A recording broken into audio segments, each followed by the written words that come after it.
This is a very basic lecture on network security for the BCA students of IMS Noida. Let me start with my slides. Why do we need network security? Network security is any action an organization takes to prevent malicious use or accidental damage to network's private data, its users, or their devices. The goal of network security is to keep the network safe and running for all legitimate users. In the past decade or so, we have seen an impressive growth of the networks around the world.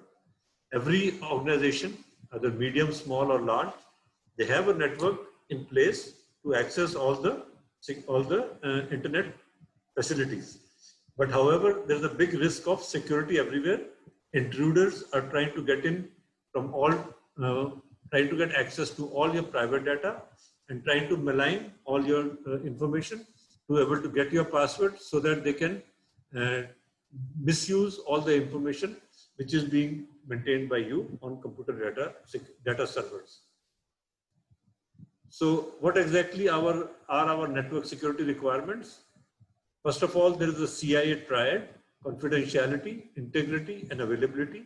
These three are the main primary factors which are always important to network security. Confidentiality means that only sender, the internet receiver, should understand the message contents. So no one else should be able to understand what the message you are trying to send is. Therefore, the sender generally encrypts the message, and the receiver, once he receives the message, decrypts it, and anyone who tries to get the message in between is not able to read the message. This is confidentiality. Second part is integrity. Integrity means that if I am sending a message to another user, that message should be not altered in transit and should be conveyed as it is without even deletion in any form. Okay. So the sender and receiver want to ensure message is not altered and without any detection or deletion. Okay. So that is the integrity part. And the third part is availability. All the services which I am trying to access when I am trying to read some data or transfer some messages, the services should be accessible to me. A web server, if it provides a service, say for example, railway reservation or even banking services, the services should be available to the users. So that denial of service kind of attacks are also there, so that people are not able to use the services which are being made available through the internet. Of course, the most important part is authentication. By far, today, passwords have become the most important entity because everyone wants to authenticate the user. So the authentication or the sender and receiving trying to confirm the identity of each other has become again a very critical aspect. And there are ways of people trying to get to your passwords or the server trying to spoof that I am the server, but it may not be actually the server you are accessing, and you accidentally end up giving your passwords to someone else. So these are the authentication issues: the confidentiality, integrity, availability, and authentication. That's why for all these purposes, we need the network security. Most of you have started understanding the network structure requirements. As you know, there are multiple layers and we have to build security at all levels. There's an application level security, transport level security, network level security, and even the physical level security for the data link and the physical layer. So the network security is required at all levels, and we need to study all that. So first thing we have to do is, how do we secure the message that is being transmitted from a sender to a receiver, for which we use the multi-layer TCP/IP model. So the standard model that is used in the network in the security world is of Alice, Bob, and Trudy. Alice and Bob are two users. Bob could be a server, Alice could be a user, and Trudy is an intruder who is trying to get into the system and read your messages or trying to modify your messages. Basically the bad person, the bad guy who is trying to do something to your message. So there is a secure sender and there is a secure receiver, and Trudy is trying the best to kind of get across to your messages. And what are the real scenarios? The real life scenarios are: you have web browser, you have a server for electronic transaction, It could be for buying something, e-commerce, any kind of something. It could be an online banking client and server model. It could be some internet services, DNS and some other servers, or it could be routers trying to exchange the routing table and trying to update the routing tables using some routing information.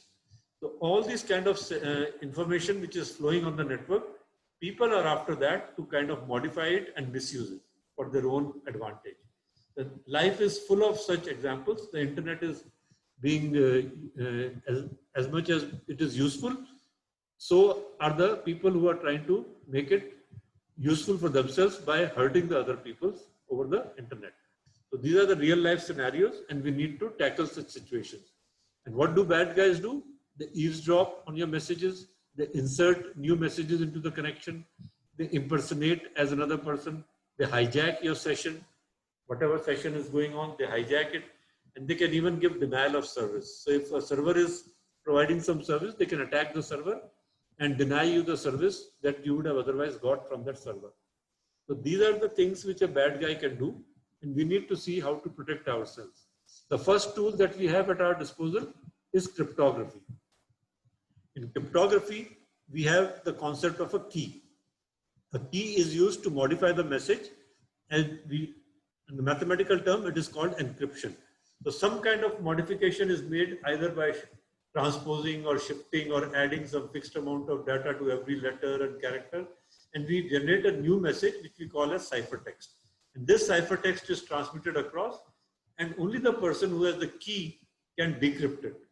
So some kind of a key exchange takes place before the transaction is made, and Alice is trying to send an encrypted data, and Bob, once he receives, has another key by which he decrypts the data and is able to read it.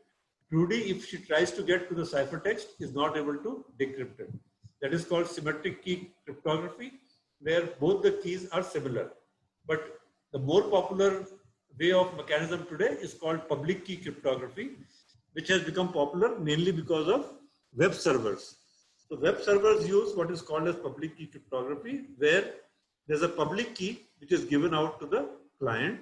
Client encrypts all his passwords, etc., using the public key, and then sends it out to the server.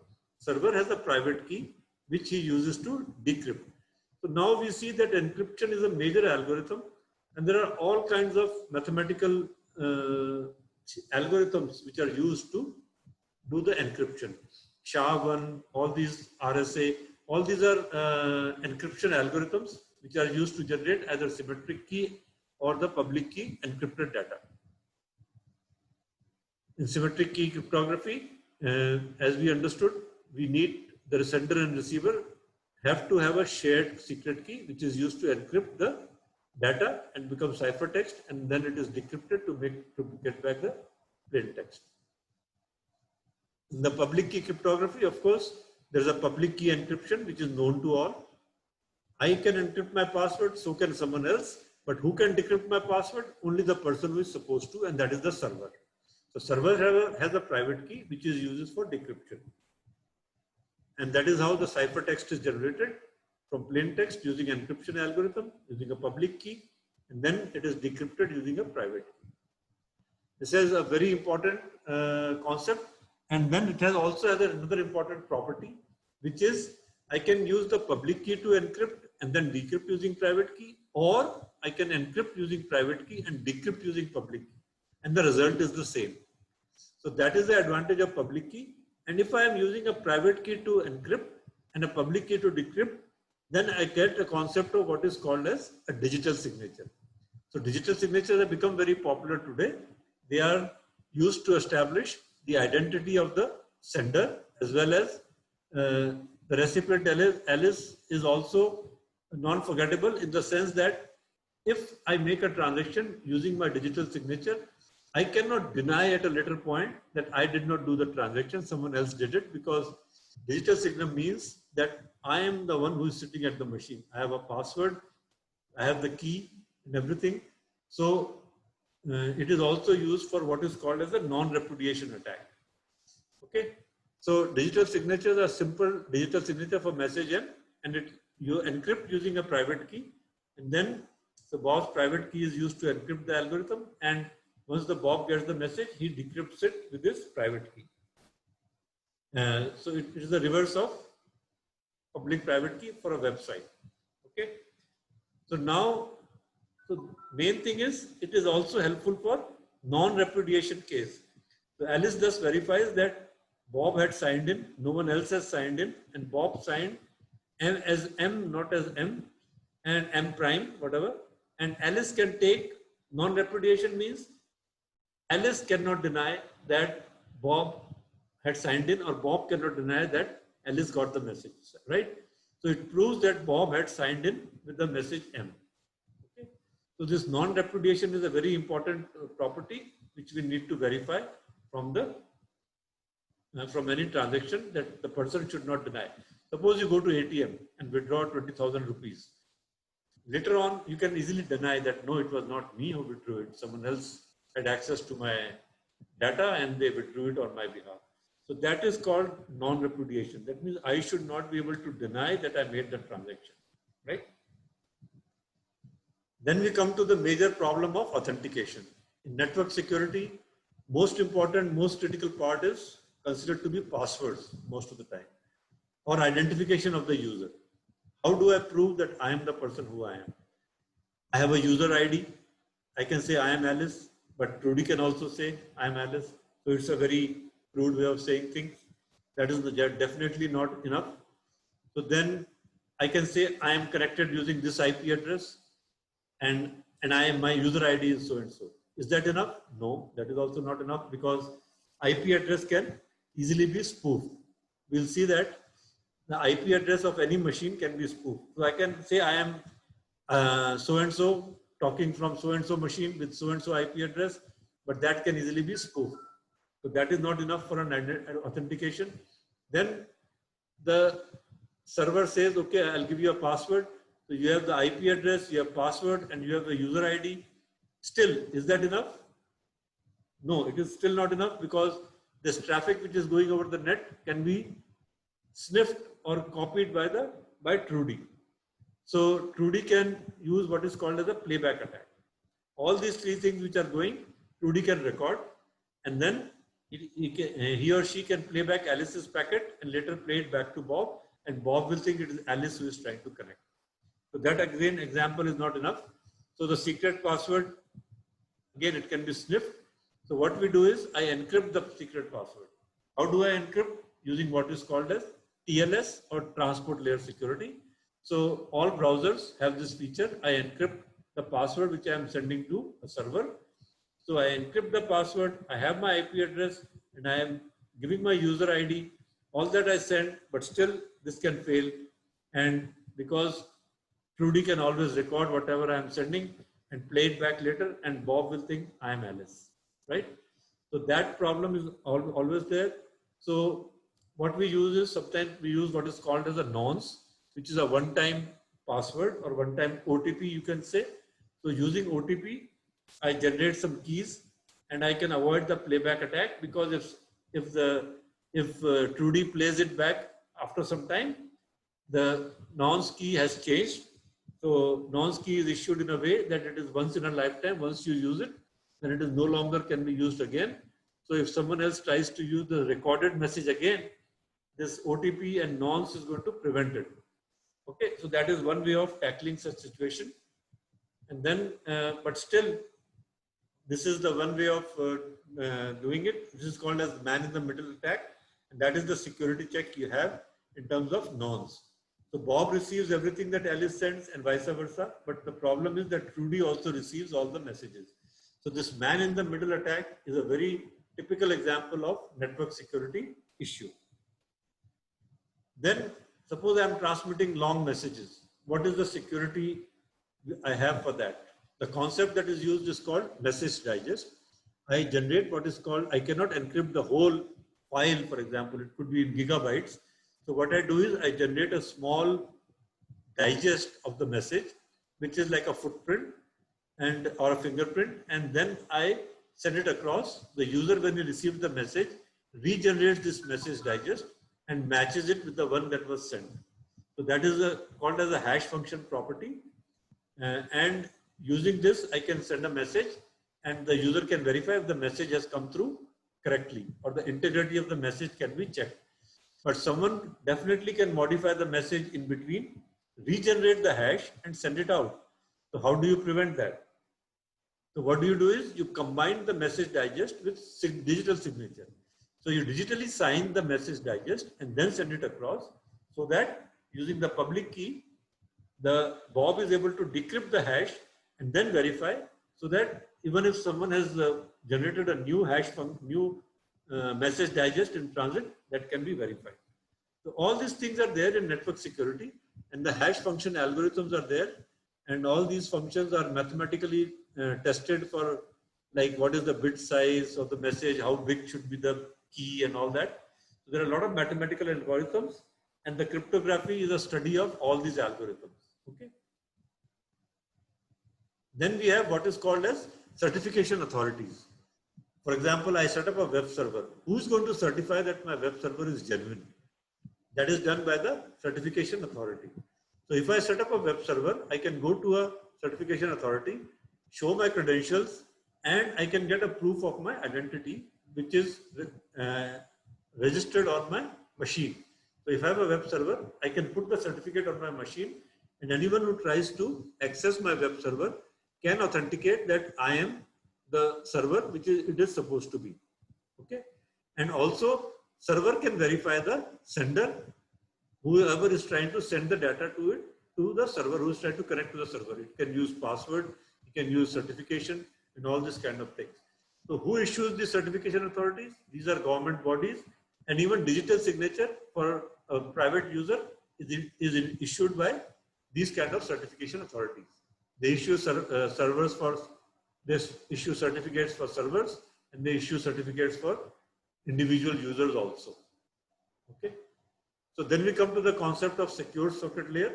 Web browsers today need to have secure transmission of data. So right in the beginning, when the session is established, using the certificate authority, the server authentication is carried out and keys are exchanged. And then during the session, all the passwords, etc., are verified and are encrypted using these exchange keys. So the session key is exchanged and HTTPS works along like that. The HTTPS is used as a, that means the server is secure, transport layer security is there, and server authentication can be done and data encryption is carried out. So SSL enabled browsers, the earlier form was SSL, the modified form today that we use is called TLS or transport layer security. So this is again a way of checking whether the passwords are encrypted and sent across from the browser.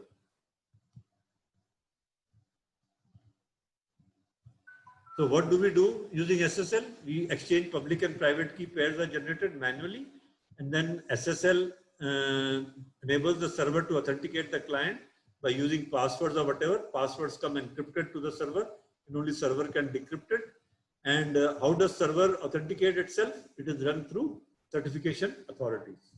So certification authorities give the certificate for a server, web server, to be able to verify itself. Then hardware-wise or network-wise, we have another important concept in network security, which is called firewalls. Firewalls are put at the periphery of all networks, which kind of isolate the organization's internal net from a larger internet, allowing some packets to pass and blocking others. So firewall is typically, it looks like this. There is a public internet, and then you have your internal network of your organization, and firewall will either allow some kind of traffic to go in and will disallow certain traffic, and the same thing applies to the traffic going out. It may not allow certain type of traffic to go out depending on its policies. So the firewall, whatever policies are there of the organization, whom to allow, not to allow, can be set accordingly. Why do we use firewall? We use firewall to prevent normal net-based attacks. SYN flooding is an example. Whenever a TCP/IP session is established, there is a SYN bit which is sent as a part of the header. This, if someone keeps trying to create new sessions without closing the previous session, that is called as a SYN flooding attack. Ultimately, it comes to a point when the server cannot make any more new connections, So that results in what is called as a denial of service attack. So this happens with TCP flooding, but firewalls, they can sense these kind of attacks and block the SYN flooding attack. It can prevent illegal modifications to internal data. For example, a website page, someone could try to modify the home page or even the data on it. So firewalls help in prevention of that. Firewalls can also help in allowing only authenticated users to come inside the network from outside using what we call as VPN, virtual private networks. So firewalls have built-in VPN connectivity sometimes that allows only authenticated users to access the data inside. And there are 2-3 types of firewalls. Main is application level and packet filtering, and also it is stateful and non-stateful firewalls. So mainly there are 2 types, application level and packet filtering. Application filtering basically means that you look at the fields of the TCP IP, make out what kind of application it is, and then allow or disallow certain type of traffic. For example, we may not want Telnet users to get through because password is coming unencrypted. So all that we can check using TCP header because we know the port numbers for these applications. We know that certain port numbers are meant for certain applications, and we may or may not want to allow certain traffic. Okay, so that is application level gateways which are controlling the traffic to your internal network. So what kind of internet security threats do we have? We have a very whoever wants to attack your network is going to first ping your network. He's going to try to find out whether what kind of addresses you have on your host, what kind of servers are running. He will do a port scanning. He will try to figure out what ports are open on your servers, and he will run an Nmap, trying to get a complete layout of your network. So all those things an attacker is capable of doing. So how do we prevent that? We prevent that by recording all the traffic which is coming into the network, and we keep looking for suspicious activity. We keep looking for IP addresses or ports being scanned sequentially. Ports means automated machines which are trying to scan things sequentially. So we look at this on our firewall. We configure our firewall to record all this traffic, and that is how we have to keep monitoring who is trying to access our network and how frequently and what activity they are doing. So this is the kind of a countermeasure. Most of the time, people even disable ping on their firewall, so that ping command itself doesn't work. If ping doesn't work, half the things are solved, and people cannot get into your network very easily. Okay, then there is something called as packet sniffing. The packets which are coming to your destination, some machine can sniff the packet and can read all unencrypted data. Sometimes some users are not very aware that they should use encrypted data, and they can send password unencrypted, especially like commands like telnet. So people sniff that data, especially in your broadband connection at home. That traffic which is going to your broadband can be easily sniffed by your neighbor because it is going over a medium which is like air. So all the data is available. So if the password goes unencrypted, it can easily be tracked. For example, if you use WPA, which is a weak encryption algorithm, then someone can easily crack your password on your Wi-Fi and get even your password, because the WPA key is used to encrypt the data. And once he gets the key, he can decrypt the password and get it out of your system. That's a very dicey thing. So you should always use WPA2 for your encryption, right? So packet sniffing, the countermeasures are that organization should run software that checks periodically if a host interface is in promiscuous mode. That means it is broadcasting type and a host per segment of broadcast media. So if it is in promiscuous mode, that means it is easily visible. So that should be avoided. Then IP spoofing is another attack. People say that they are coming in from this IP address, but they are coming in from some other IP address, and the IP address is spoofed in the header. So header is the only way to tell you from which source the IP address, from which source the data is coming, and that helps you block the data. But if the IP address is wrong, then how do you block it? So one thing is that this IP address originated from somewhere. So the routers should kind of make sure that someone from your organization does not attack outside. So they should not forward outgoing packets which does not belong to them. For example, there's a router which forwards all the data of, say, IMS Noida, and the ISP is some company called Excitel, whatever. So Excitel has a router which will receive all the data for which the IP address it has allocated itself. If the source IP address does not fall in that range, then it should not forward that data, right?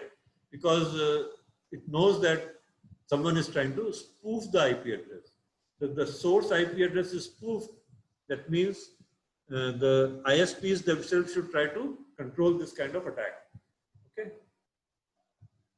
Another thing is denial of service attack. Like I already explained, people have all kinds of denial of service attack, and SYN flooding is one typical of such of attack, but there are hundreds of such attacks possible for denial of service. And distributed DOS, multiple coordinated sources, and people put bots in networks so that they are coordinated attacks. So all that you need to study as a part of your security requirements. So denial of service attack, how can you block it? You filter out flooded packets before reaching the host and trace back to the source of flood, but mostly it is coming from a compromised machine. Someone else is using someone else's machine to send those packets, right? So it doesn't really help, but still you should try it out and trace who is sending all these packets. So this kind of activity using firewalls, using encryption, using your SSL, all these activities are authentication mechanisms, why to use secure password. All that study is a part of network security, which you should be familiar with. Okay, so I'll stop here, and thank you so much.